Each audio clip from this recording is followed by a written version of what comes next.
Hey, what's up you guys? I'm Clever Little Imp. Welcome back to Beacon Pines. We left on a major cliffhanger last time. So we're just gonna pick up where we left off. If you missed the last episode, we were in Grant's underground base of operations. Luca got drugged. Now we're in Mr. Nuncreed's underground base of operations, and we're trying to not freeze the town for once. We'll see how that goes. The cold, hard truth. Beck leapt up, allowing the suction to yank her into the dark. Dimness eclipsed around her like the shutter of a camera as she seemed to cover great distance in mere moments. Her only points of reference were glints of upcoming turns, which approached with frightening speed, only to carom her gracefully along. She heard the tinny, distant echoes of Rollo's glee. Once she stopped fighting against it, the ride was impossibly smooth. Then, all of a sudden, as if minutes had passed in an instant, light blazed into view. A burst of wintry air snuffed across her face, and she was flung out into the cold.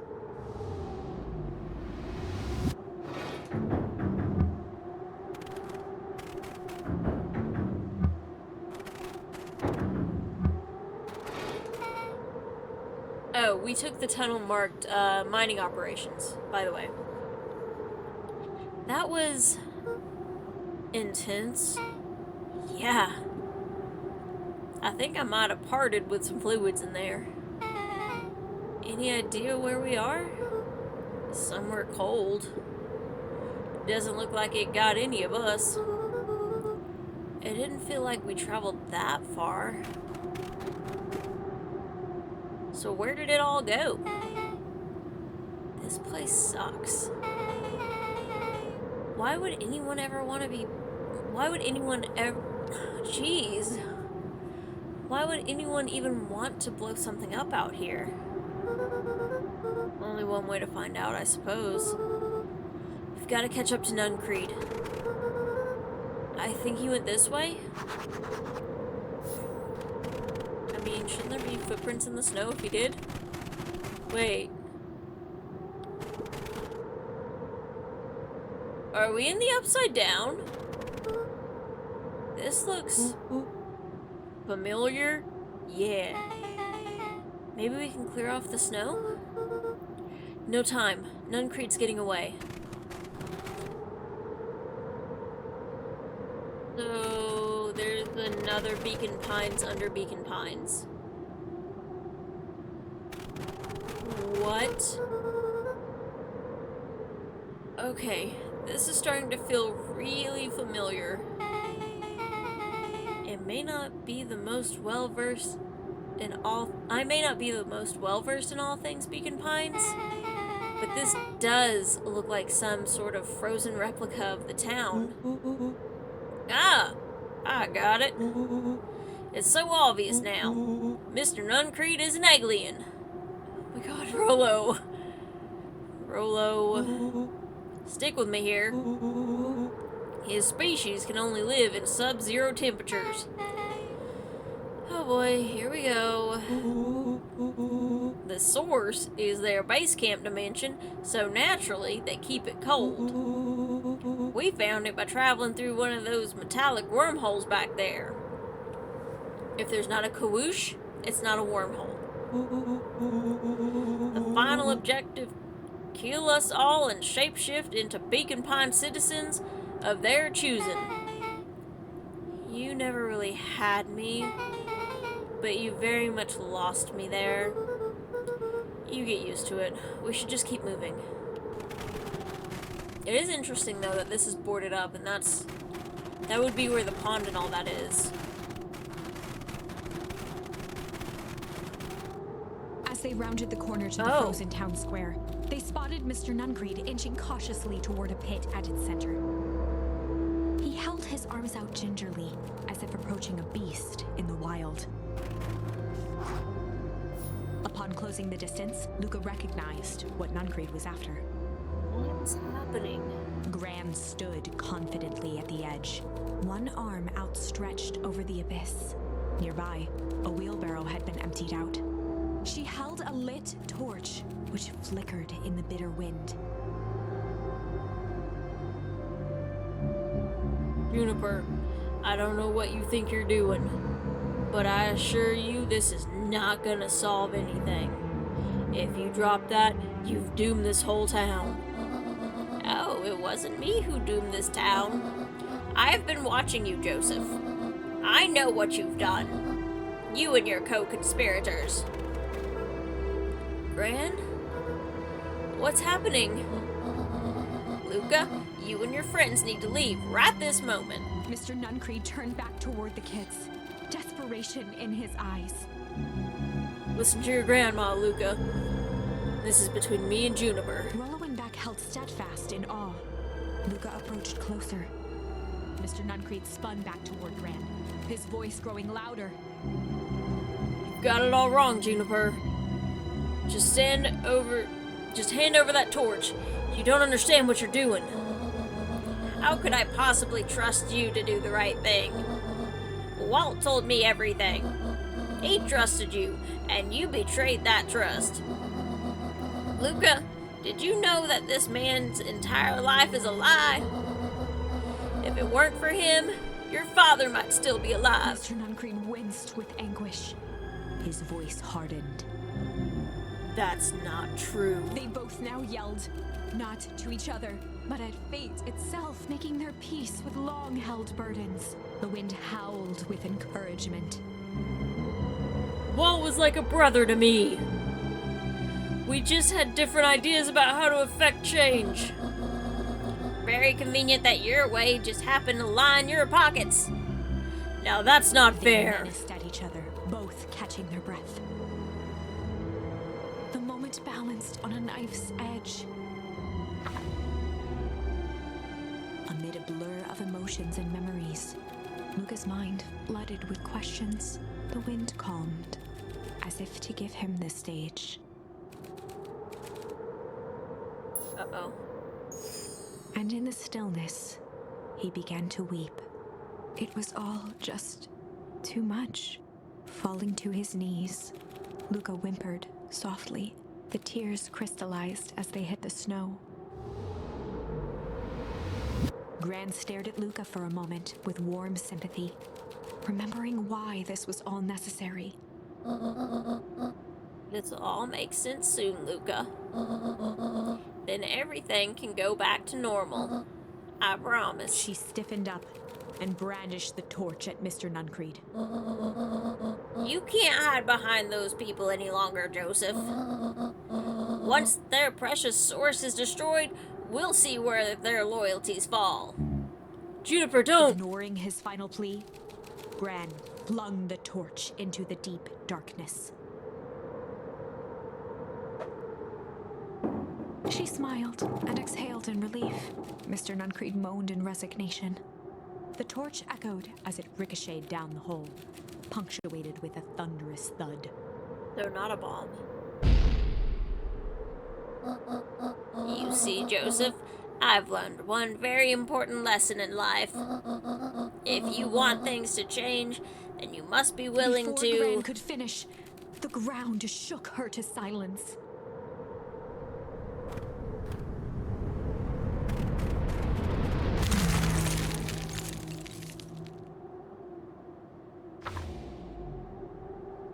Gran only had time to spin around and run to Luca. Her attempt to shield him, an honorable but trifling act. Unflinching love, pitted against an unthinking horror. There was no contest. Her warm embrace froze in an instant. That is where they remain, fixed in place, forever. And so, our story ends on this melancholy scene. And the narrator's gonna lose their mind again. In a town brought low by its secrets, sits the frozen statues of a misguided band of meddlers. The end. Well, that was dire. On the bright side, we finally figured out where all the ice is coming from. Now, we just need to find a way to deal with a mystic, unfathomable force of nature. Yeah, totally easy. I think I've stumbled upon the right path here, but we're stuck now because we can't do anything other than weep. So we're gonna go back over to Iggy and run away. Okay, so to catch you up on this storyline, if you've already forgotten, we splashed Iggy with some toxic ooze after we met Beck, and he started mutating. He ran to the treehouse for safety because the clipboards were after him. Mr. Kerr is mind controlling them, I assume, and now we are trying to defend him from the clipboards. Luca drew himself up and decided to take the only option they had left. Flight. He squinted down the barrel of the mission control defense cannon, aiming it through an opening in the dense tree branches. Are we gonna zip line? He looked up with surprise as it struck true and taut. Wow, I can't believe that worked. Hey, Mr. Kerr! We'd love to hear your thoughts, but I'm afraid we have places to be. Come on, Iggy. Thea, jerks.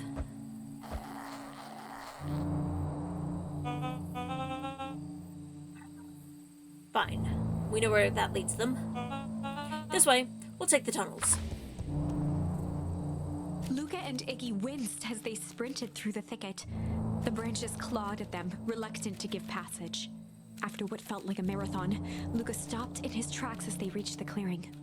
What the? That was all he was able to say before Iggy slammed into his back.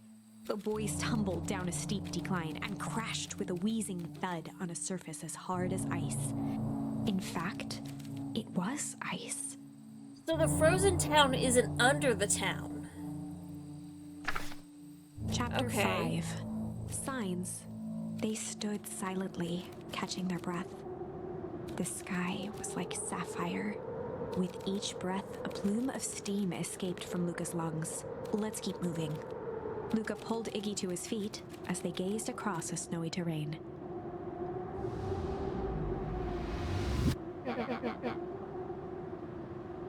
That was actually pretty awesome. Uh-huh. I think we lost him. Are we up in the mountains? I don't think so. If anything, we went downhill.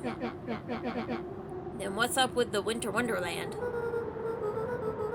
All I know is there's no going back the way we came. Let's see if we can get our bearings. Follow me. I'm gonna go this way this time. Luca! Luca, are you there? Oh yeah, and in this one, Rollo is kidnapped still. Luca had almost forgotten the walkie-talkie he was carrying. It's that both occur. I hope nothing bad has happened to you out in those woods. Luca looked at Iggy with hesitation. No need to be rude. With a resigned sigh, Luca responded. It seems like the only dangerous thing in the woods is you. He speaks! The young man of the hour. Now, how in tarnation did you end up with one of our radios? Just lucky, I guess. Boy howdy, you Von Horns are full of surprises, aren't you? You knew my parents? I never had the honor of meeting your father, but your mom sure was a handful. Luca winced, shoving the walkie-talkie back into his pocket. We gotta keep moving. I don't think there's a way forward this way.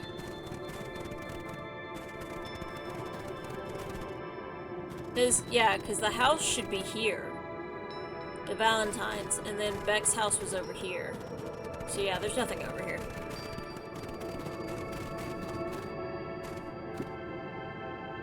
What's the readout? Sitting just above 258 Kelvin. That's down a bit from last time. Should we report this to Mr. Kerr? Meh, still within safe ranges.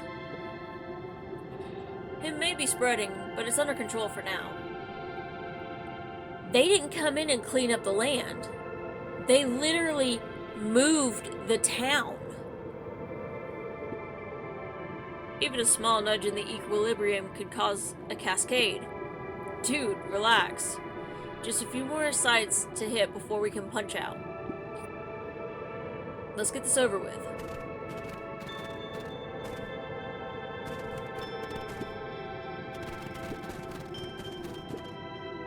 What's all this?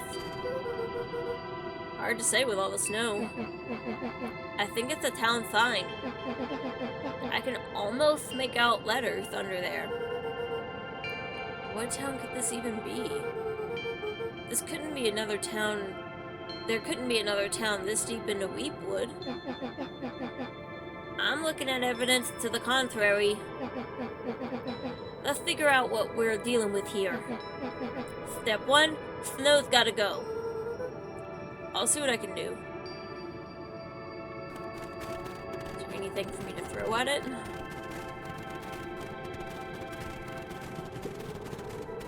Oh, I can. How is throwing snow gonna knock snow off? Yeah, they moved it. In disbelief at the sign that now clearly read, "Welcome to Beacon Pines." They just moved the town. That's why it's never been the same. Because they're literally not farming the same ground anymore. This doesn't make any sense. We're in Beacon Pines? How is that possible? We ran away from the town. How did we get back here? I guess we got turned around. Where did all this snow come from? Well, it's been colder than normal lately. There's a pretty big difference between sweater weather and this Arctic hexscape. The puddle we fought at before, it was cold too. Maybe all of it leads to one source? You think it's related? What the heck is going on? We're gonna get you some answers. Let's keep moving.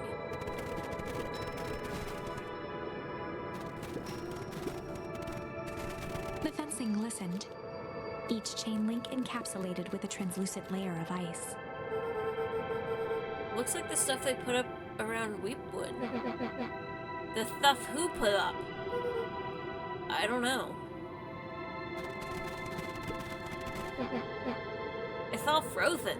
Looking down at the frozen stream, Luca could faintly see a school of minnows encased in the ice. Whatever happened here, it happened fast. The fish didn't even have time to run. Or, you know, swim run. The crunching of footsteps trailing Luca went hush. He looked back to see Iggy's face twisted with confusion. Everyone's gone.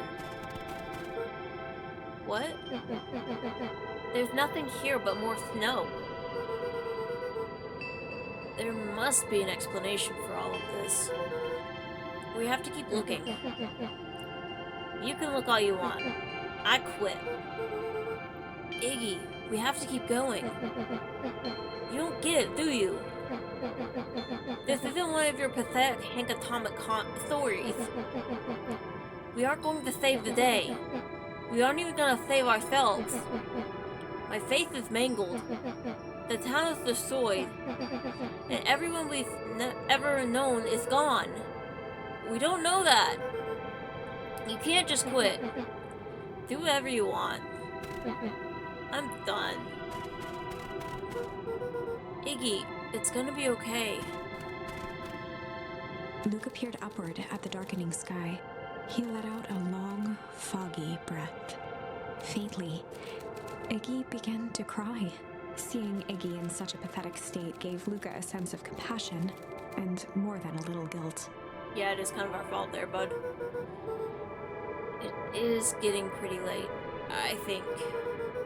Probably not a great idea to stumble around in the dark anyway. Luca allowed himself to collapse next to Iggy. Let's just rest for a bit. The boys huddled together for warmth and comfort. I mean, I would have gone inside so I had a windshield, but okay. If not for exhaustion, their minds would be racing, trying to make sense of the events of the day. Don't go to sleep in the snow! As it was, all they had energy for was to sit in silence, numb. As soon as they fall asleep, they're gonna freeze to death. The way the snow covered everything over, it's kind of calming. Yeah. I haven't had time to say this, but thanks. Huh? For getting us away from those creeps. I sort of froze up back there. Iggy, I should be the one apologizing. This all happened because I lost my temper. Nah, that's bull hockey.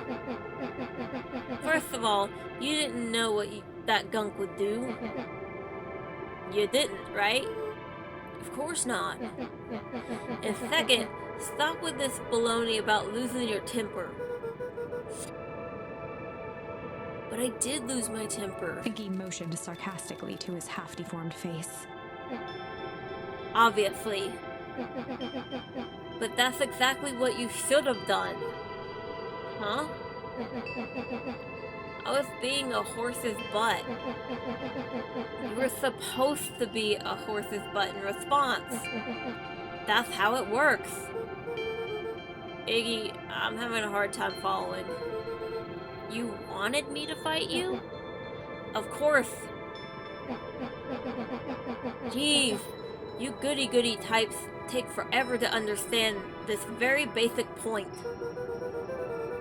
Why would you go around saying cruel things trying to get into fights? Iggy shrugged.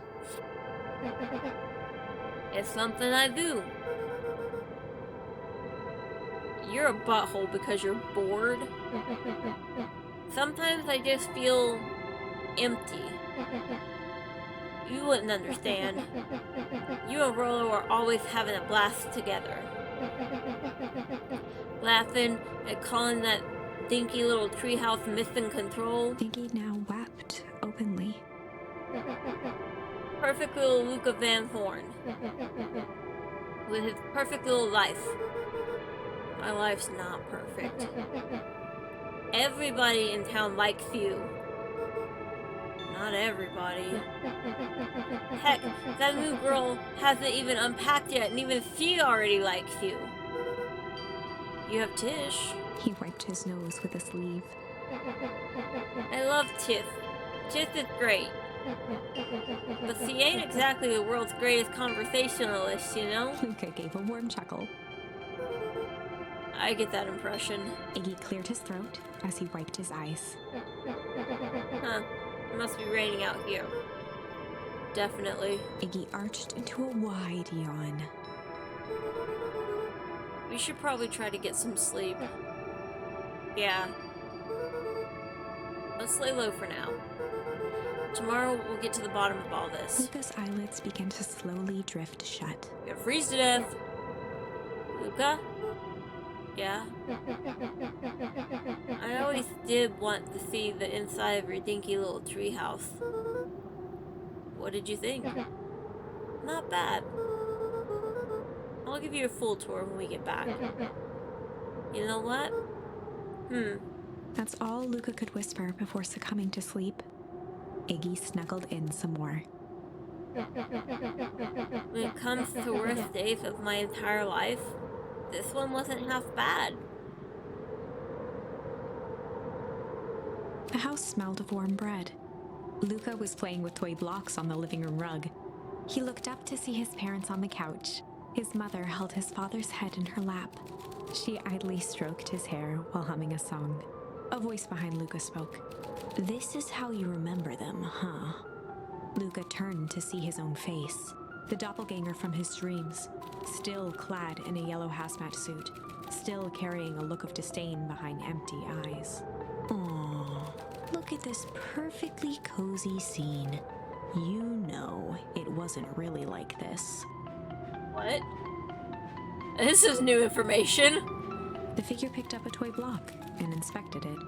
It's amazing the facades that one can build given the right materials. What? Not that I blame us. These are a child's memories, all warm and fuzzy. You don't remember, do you? Lucas snatched the block from the figure's yellow-gloved hand. Remember what? How they used to argue. How she threw plates against the wall. The doppelganger pointed to the couch. The last day we saw him alive. The day he chose to abandon us. Chose? Luca turned to look at his father, still lounging on the couch. That's not true. He didn't abandon us. The doppelganger waved his hand dismissively. Everything is true here. It's just a matter of what we choose to see. Well, let me show you. The world flickered and pulsed. Luca was sitting next to his bed, listening to his heartbeat with one of his dad's stethoscopes. The doppelganger limped into the room. No, we both know that's not how this went. He grabbed Luca's hand and guided the stethoscope to the floor. Luca heard muffled shouting, brought close by the stethoscope. I was joking about the yelling and the plate smashing. It was his parents, fighting. Do you remember what we did next? Luca gave a slow nod and crept down the hall to peek through the banister. Did they get a divorce before he died? He could see the outline of his mother at the bottom of the stairs. Damn it, Walt. We can't afford to get involved in this. Oh, no, okay. She was scared. His father stepped forward. What am I supposed to do? Just watch?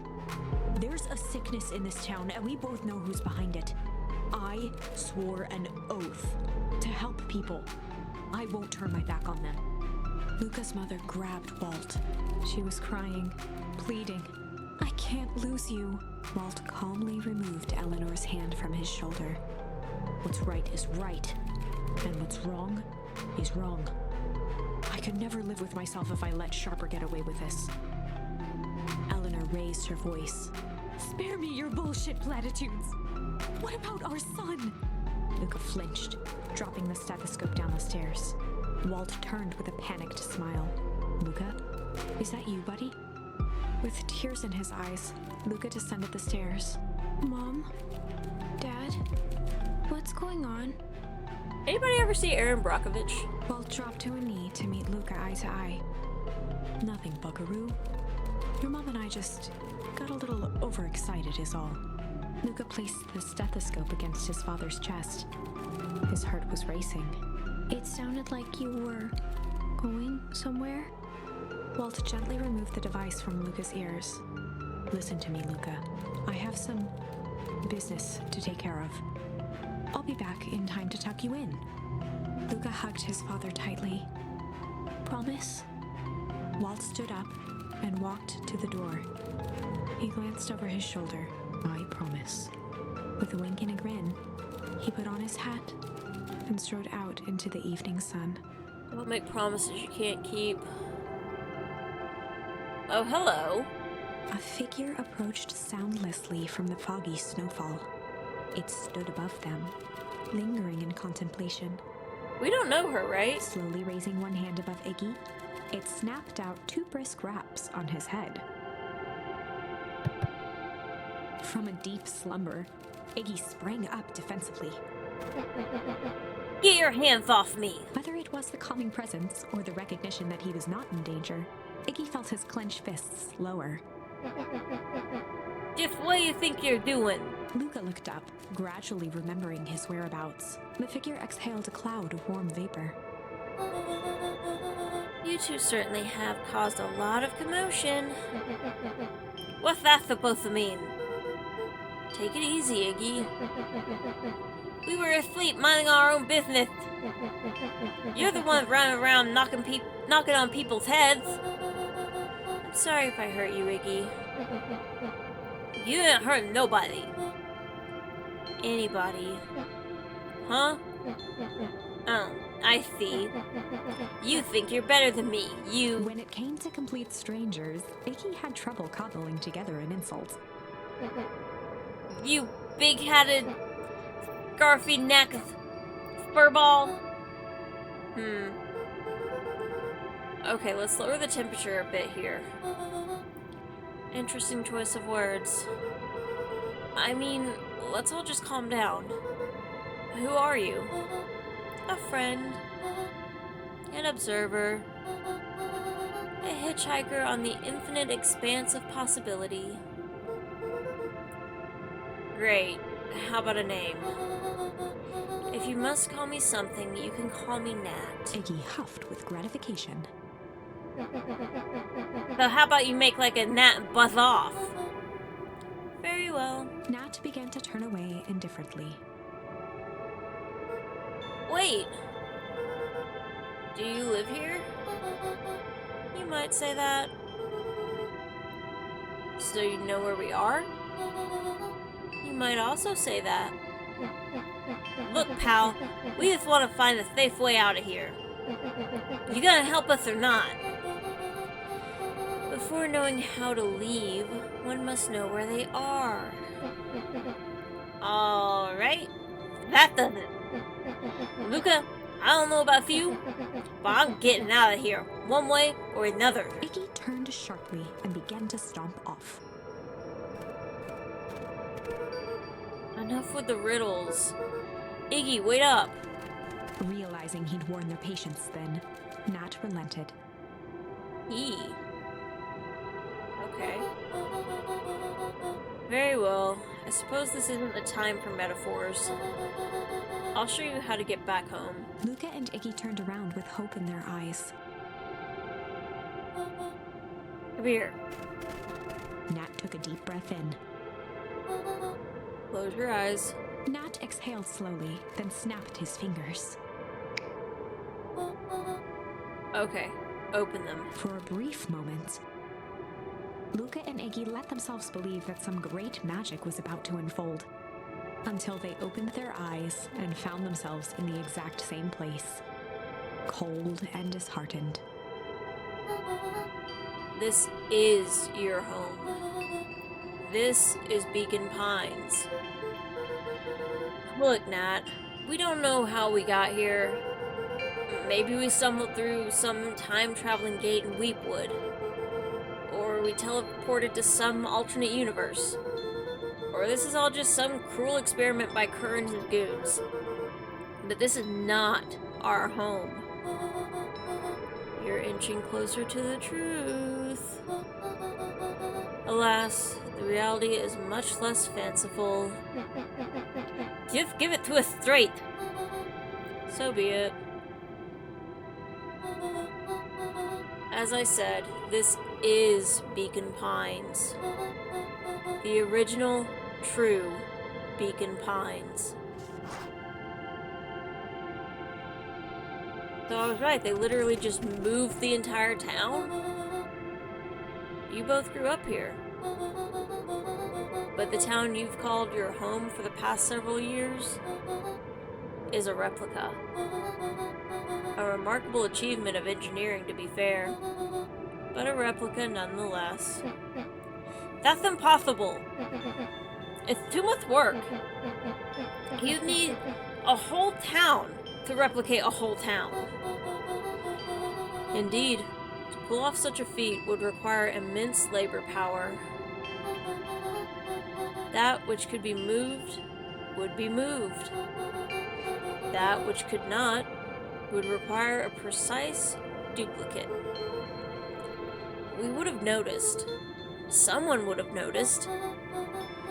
You'd think so, unless the auditing was impeccable. A mind-numbing attention to detail.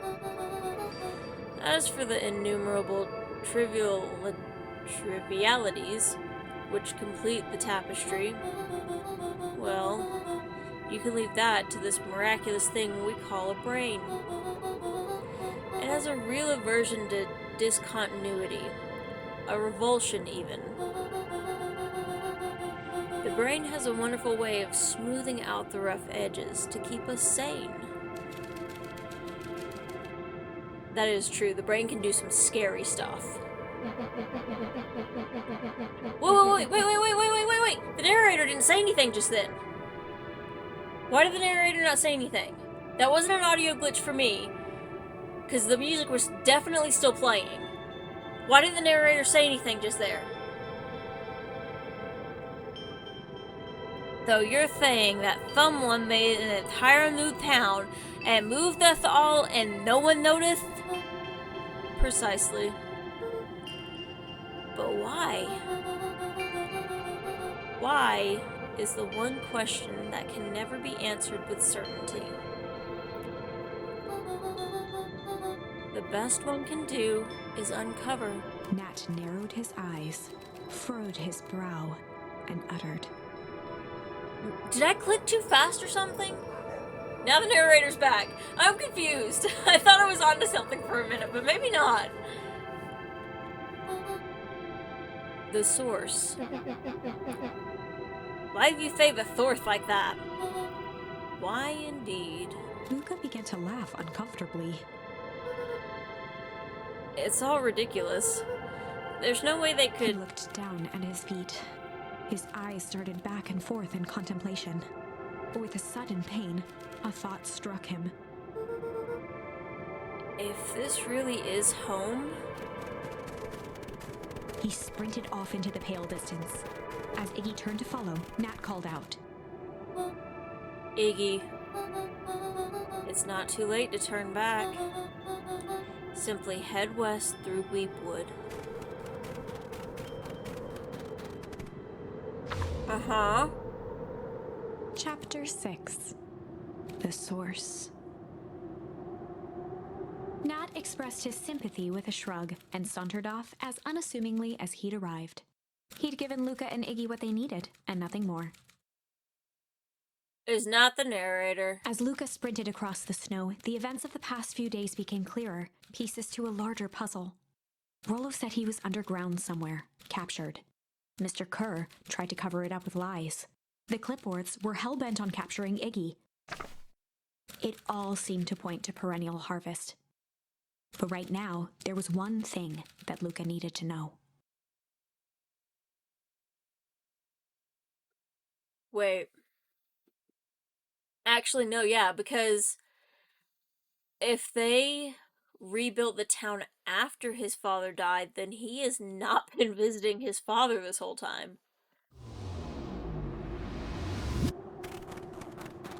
Luca stopped dead in his tracks. The tree was gone, uprooted and moved, leaving a raw gash in the earth. Oh, no, wait! Oh, I thought we were coming up somewhere different. We came up, we were actually in Luca's yard. That archway leads to his father's grave. I don't know why I thought... okay. He dropped to his knees and dug wildly at the cold snow. Yeah, I was right. His numb hands hit something hard. A headstone. A dry whisper escaped Luca's lips. You're here. All this time, I thought I was visiting you. But you've been here, alone in the snow. Dad, I'm so sorry. They ruined your favorite spot in the world. Our favorite spot in the world. Dad, what do I do? There was no reply, just snow-covered silence. Why'd you give me the flip like that? What if I couldn't find you, you jerk? Iggy finally noticed the tears welling in Luca's eyes and the snow-covered grave. Oh. Iggy. They stole his tree, Iggy. Yikes. Suddenly, they heard the crunch of approaching footsteps in the snow. We gotta hide.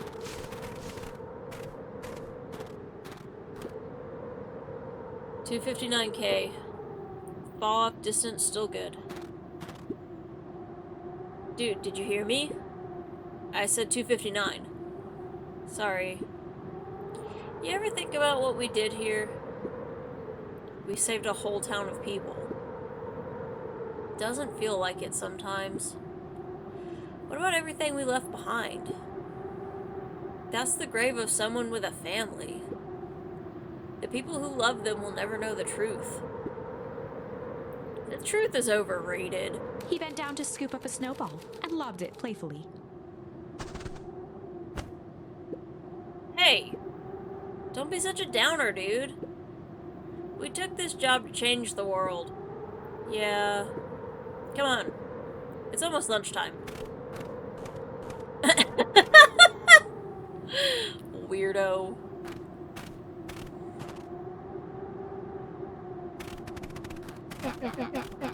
Here I thought I was a jerk.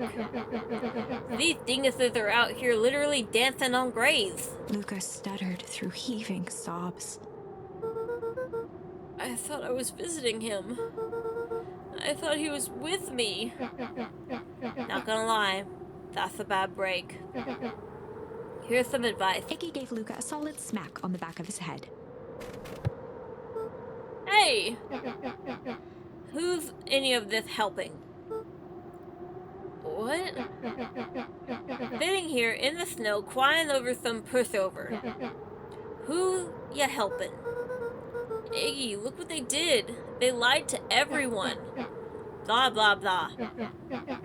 Luca Van Horn, you're a lot of things, but you ain't no pushover. What did I tell you before?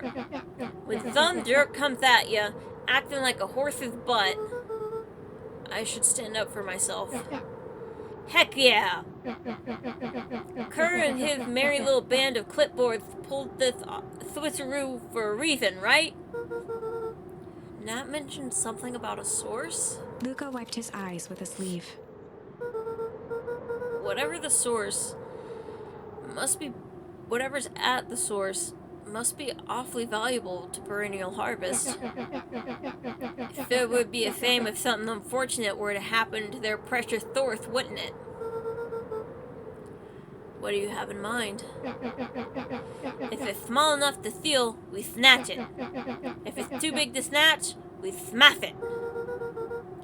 What if it's too big to smash? Iggy flashed a mischievous smile and cracked his knuckles. I'm always up for a challenge. I'm gonna make this right, Dad. I promise. Let's do this.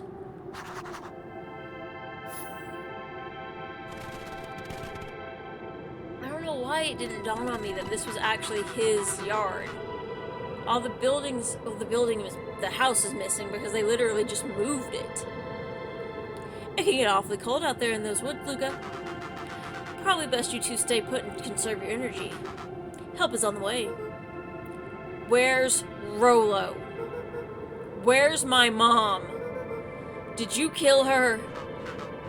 Oh, heavens no! Do I seem like a killer to you? Iggy and Luca shared a skeptical look. Well, do I? Aw, shucks. Now that hurts my feelings. Screw that guy.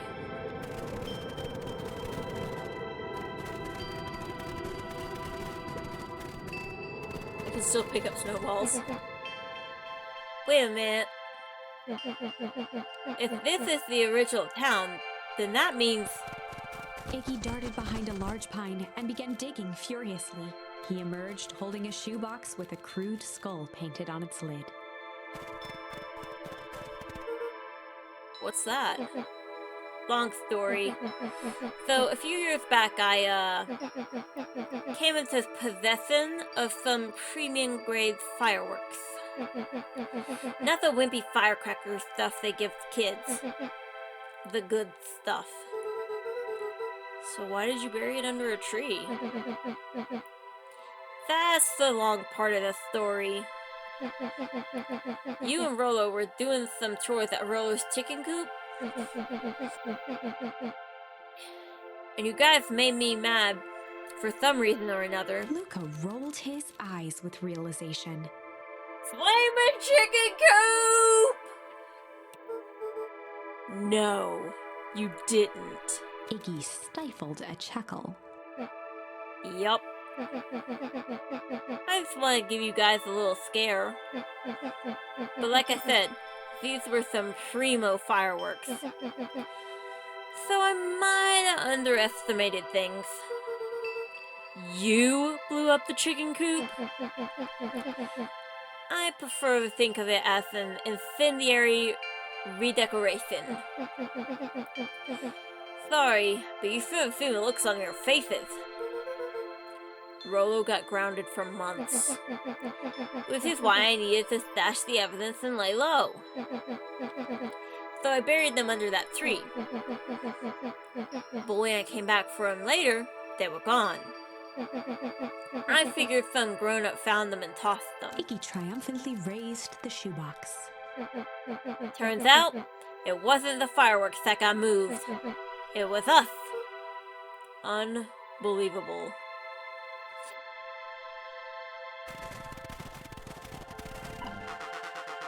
Do you think this is a game?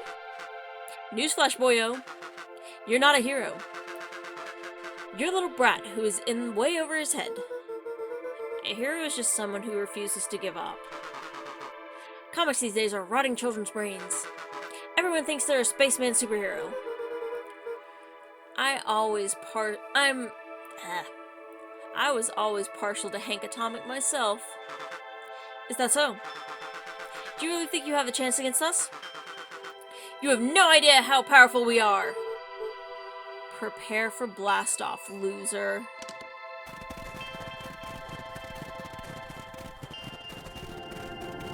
I mean, it's gonna result in the same thing, though. Luca and Iggy inched up to the edge of the hole with bewilderment in their eyes. Arctic air breathed out of the cavern in heaving gusts. Echo! Whoa. I can see why they wanted us all to move out of town now. But why would they dig a giant hole? I think this is it.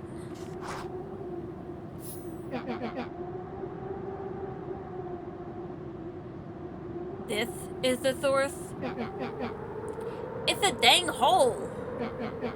How do we smash a hole? You throw Kerr into it head first. Oh, this is much more than that, my annoying little friend. Kerr. Where's Rolo? Down the hole.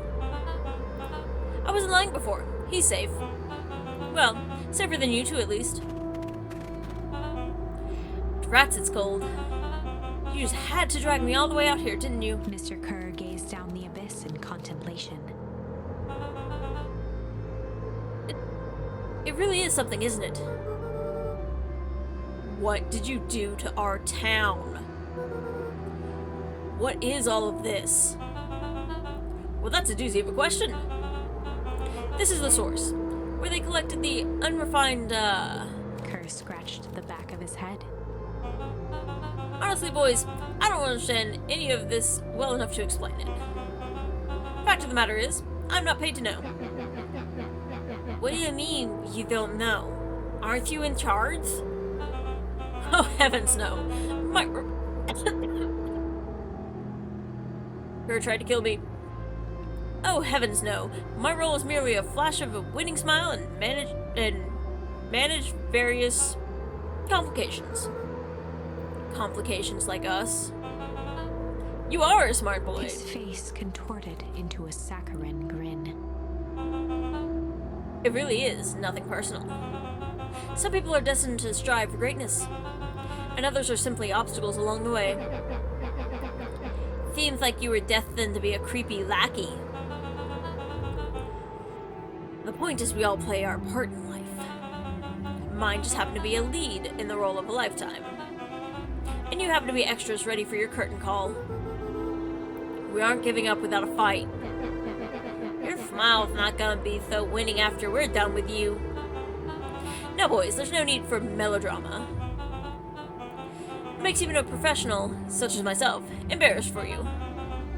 Let's change the mood a bit. Kerr snapped his fingers. Scene change.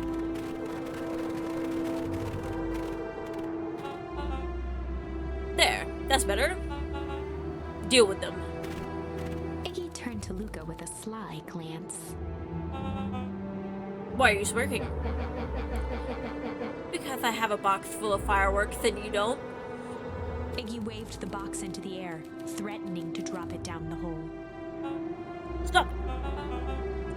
Let's not do something regrettable. Joke's on you. Regret is one of my specialties. Out of curiosity, What would happen if I threw these into your precious hole? Nothing. Nothing at all. You're a terrible liar. I'll have you know, I'm an exceptional liar. But, that's far enough. Iggy plucked a single bottle rocket from the box and held it up with reverence. Stop, you fool! Call off your goons. After a long pause, Mr. Kerr flung up his hand with frustration. Very well. You can all head back for the night. It's been a long day. I'll handle these two here. Mr. Kerr sighed into the frigid air. It's just us now, Iggy. You can put that down. What? Like this? With a nonchalant flick, Iggy tossed the firework into the hole. I think I love Iggy.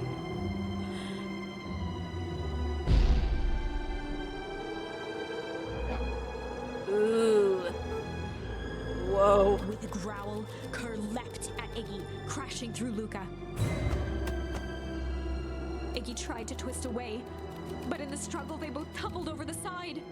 Luca dove forward, bracing Iggy's hand just before it slipped.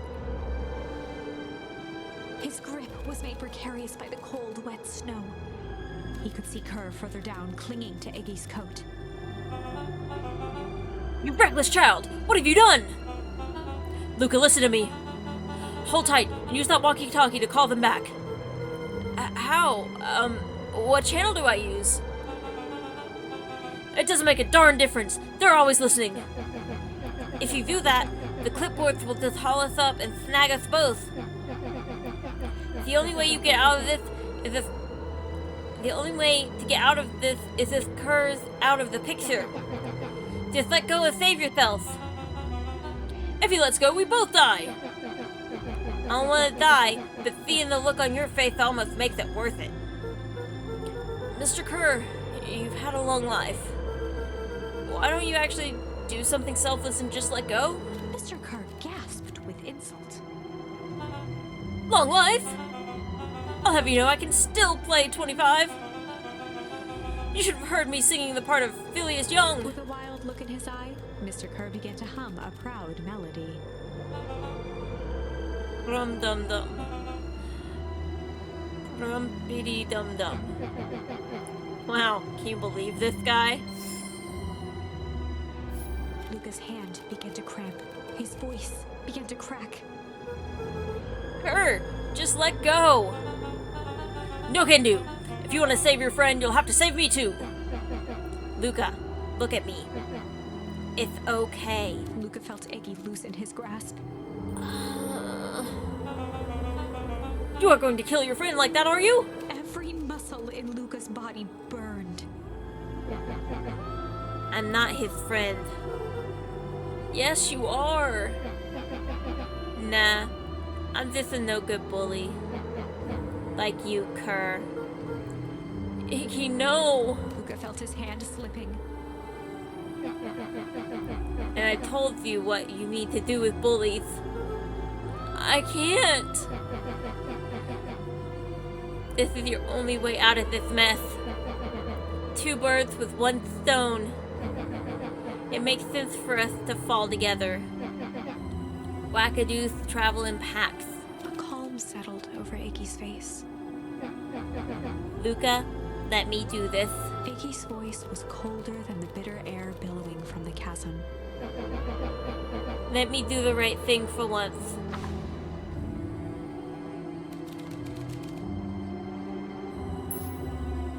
Yeah, had no choice but to refuse. Luca had no choice but to refuse Iggy's request. He tightened his grip and reached for the walkie-talkie in his pocket. A wild delight crept onto Mr. Kerr's face. And then Luca chunked it at him and he lost his grip and he fell. That's a good lad. Now, radio for help. Iggy begged Luca with his eyes one last time, but Luca pressed the button and called out. We need help. Mr. Kerr is in danger.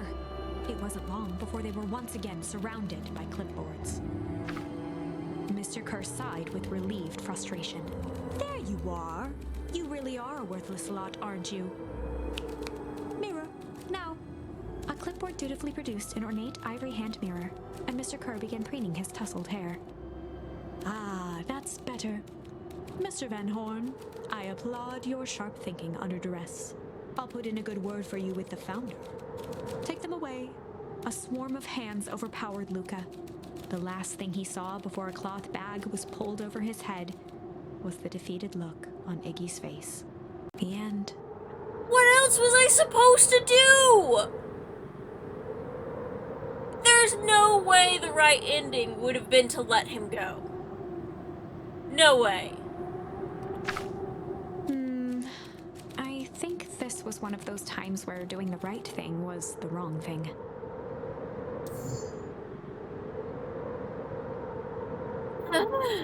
Okay, well, I'm not going through that again, okay? I was seriously almost crying there. I gotta leave this episode here. But I guess next time we'll just throw Iggy into a pit. Who cares? Leave me a like if you're enjoying it. Comment down below and subscribe for more. I'll see y'all in the next one. Bye, guys.